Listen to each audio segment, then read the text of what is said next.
Hoi nora, I puta he whakatau hou I te kāwanatanga I te rānei, e whakaua ana I ngā whakaritenga ki te hunga oko I ngā pāmu o Aotearoa nei. Manohi anō, hei tā Shane Jones, minita whakawhanake rohe, ka I te whakamāma ake I ngā whakaritenga, e whai wāhi mai ai te hunga o tā wāhi ki te whakangao pūtea ki o tātou ngahere.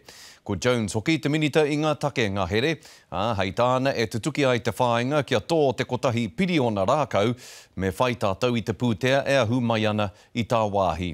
Nei rā, Ahania Douglas.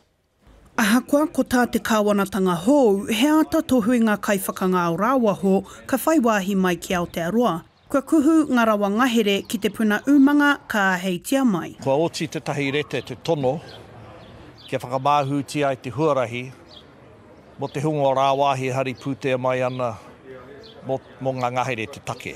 Ko te reta e kōrerotia nei e minita take ngahere Shane Jones, he mea tuhi nā te kāwanatanga ki te komihana pūtea tā wāhi mo ngā āheinga whakangao I tua whenua. Kua whakamāhutia te huarahi, pēnā he kaupapa ngahere tā tō rātou, pēnā he hihia no rātou te whakatū he wheketere, he mira rānei kia putai he mahi kei tua whenua mo a tātou taitamariki. Wai hoki kei te tautoko ngā rōpū ngahere. It's great. It's about encouraging investment in forestry, to support Northland with employment, to support wood processes. Ina poroa ngā rākau, kia kaua e mauri atu ki tā wāhi he tūporo noiho. Me kania ngā rākau, me mahia hei whare, hei kāinga mo ngā iwi, I te mutunga kia whai mahi ngā tāngata o ngā awawa o te tai tokerau, kia whai kai I runga te tepu.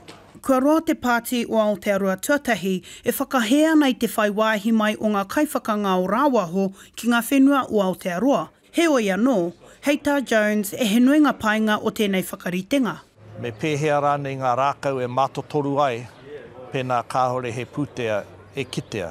Ko tā mātou e hiehia nei ke eke atu ki te kotahi piriona rākau. E whakae ana a Jones ki etahi o ngā uauatanga. Mo te wahanga ki te whenua ake, e ahua uau atu, engari mo te wahanga ki ngā ngaherehere, ko whakamāhutia te huarahi.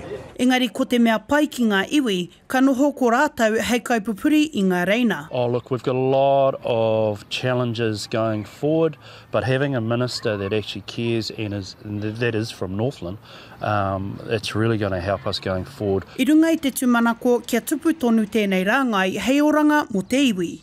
Hania Douglas, Te Karere.